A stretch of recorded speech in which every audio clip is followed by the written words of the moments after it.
Let's take an intermission. Okay, we're done. Our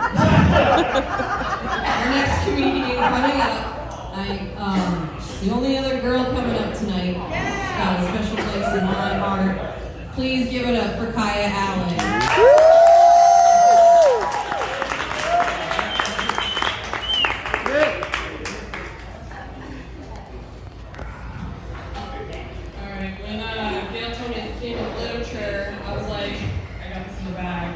So I got some weird tastes. If you were here last time, you know all about that. But if not, I will elaborate.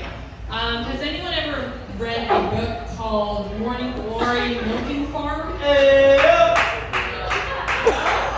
well I'm going to tell you about it. Violet is a millennial who's down on her luck, and she comes upon a job with full-time benefits, dental, the whole nine. The only downside, of course, is it requires hands-on attention to minotaurs. It is a monster romance novel, and it's kind of a meet-cute situation. He shows up, she milks his cock, and then they have coffee afterwards. So that's my contribution to literature. So a lot of you might know, especially, or not know, I'm sorry, I am biracial. I realize I look the way that I do.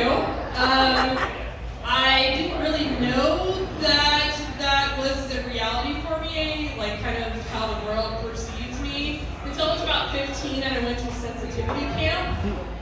My mom had this mantra every morning before she dropped us off at school. She'd say, Kaya, what are you? And she'd say it also to my brother, who I should mention is more of a caramel complexion. Kaya, what are you? And I say, I'm a strong, intelligent, and beautiful black woman. That's right. until I was like 15 years old, I went to this camp, and the first exercise they had was, all right, guys, we're going to split you up by race. And I was like,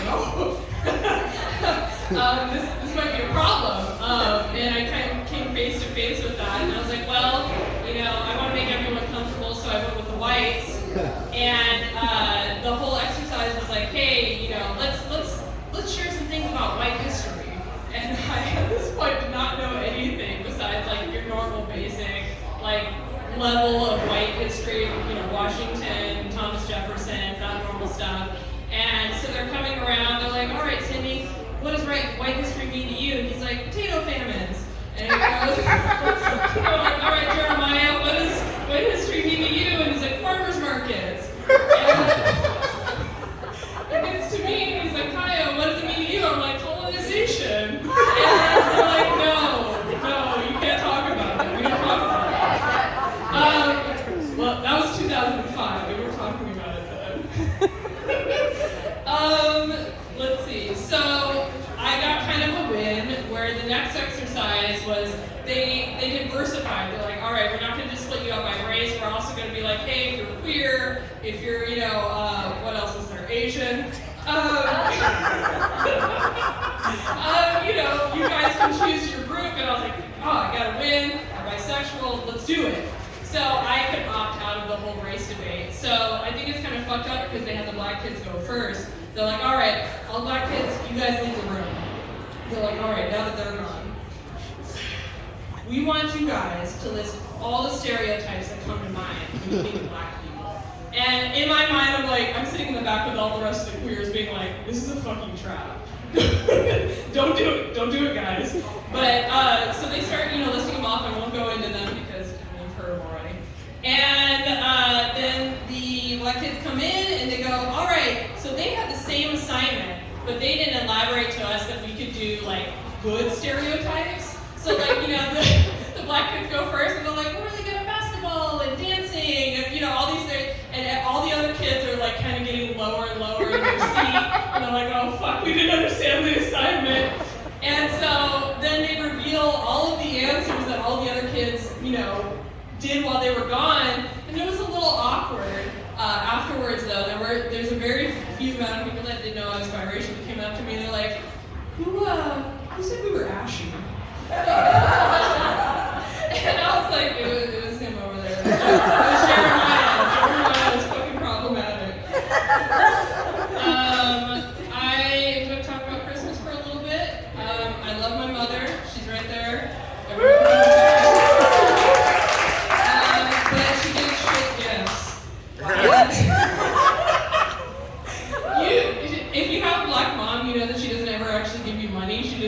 like things in currency. She's like, I know I borrowed $20, but I bought you these bed sheets. What do you think?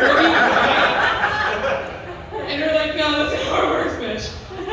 So this one year, I'm living in Salt Lake City. I'm really hard up on cash. I'm like surviving check to check barely. And she hits me up. She's like, oh man, I sent you your Christmas present. I can't wait for you to see it. I'm like, oh yes, it's probably gonna be something so amazing. And I go to FedEx. This is before it's FedEx sometimes. I go to FedEx, and I'm like, oh man, it's this big fucking package. It's like as big as this mic stand. Okay, and I'm like, oh man, it's gonna be so juicy. I open it up, and it's an entire, 150 size assortment of butter cookies. You guys? She'll never let me live this down. My God. I was like, this is what you get a fucking coworker. Okay, this is what you get somebody. A fucking, teacher, third grade, your child's third grade teacher or something. Not your firstborn and favorite child. Okay? And so I called her and she's like, oh, did you get it? She's like super jazzed. And I was like, yeah, I got it. I was like, is there another gift? And I felt so bad afterwards because I was such a fucking bitch. I was like, is there another gift? And she's like, no, that's the gift. I was like, did I do something? And I was like, is this because I didn't finish college? And she's like, no, I thought you said you like butter cookies. I was like in passing. I was like, oh, I like strawberries. Are you gonna give me just strawberry shit all the time? And then I have another one. I know. She has since learned her way. She got me a really nice Alexa last year. Bounce up. But it was a shared gift, okay? It was for the whole family, okay? It wasn't just for me. Anyways, we're gonna play a little game. I'm sorry for this. Have you ever played the game Two Truths and a Lie? Yeah. Alright, so you know how this works. You've seen No More Vacation? Doesn't matter. Okay. So I'm gonna tell you two truths, one lie. You gotta pick out what is the lie, okay? First one, I used to be a dominatrix. Second one, dolphins can stay awake for no more than 4 days. Third one, I used to be in an all-girls fight club. First of all, and second of all, dolphins. You have 2 minutes. Dolphins. You're right. Now, I follow-up question because I never asked before. What made you choose that and not the other two? One of these things just doesn't belong here. Okay, so I need to make it more believable. Yeah, Okay. Yeah. So okay. I used to work at a brothel in Thailand. Say that shit. Okay. I'm not I didn't know that. So that is the truth. These fucking psychopaths can stay up for at least 5 days without losing any mental acuity. It's a goddamn epidemic, okay? They're killing porpoises. They're talking about releasing them into the wild. They've been inside. They know how we operate. They have an agenda. So you can't tell me they're like humans. They're worse. Okay? They're nothing but their base urges. Okay? We at least have society to keep us afloat. I was a dominatrix for 6 months. I have a minute, okay? I was a dominatrix for 6 months, okay? It was really fun. I didn't do any nude work, okay? No sex. It was pure pig This is slavery. her finding out. Yeah. Hi, Mom. Yeah, It was hello. I ran out of material, I'm sorry. It was pure pig slavery. Have you ever heard of pig slavery? I can't, but can you tell me? I would love to tell you in 1 minute. Okay, so basically you get a bunch of boots, or just one pair of boots, wearing boots. Okay, you go into a hotel bathroom, you stomp around on some jello and some cake and other gushy stuff, and then you have a middle-aged guy named Jeff licking off your boots as you ride him around and he squeals and then you spank him a little bit and he gives you $300 an hour for it. Yes! Or you can be a key holder, which is literally you just put a chastity device on a man and he's like, hold this key, and every once in a while he calls you up and he says, can I have that key back? I really want an erection. And I say, no!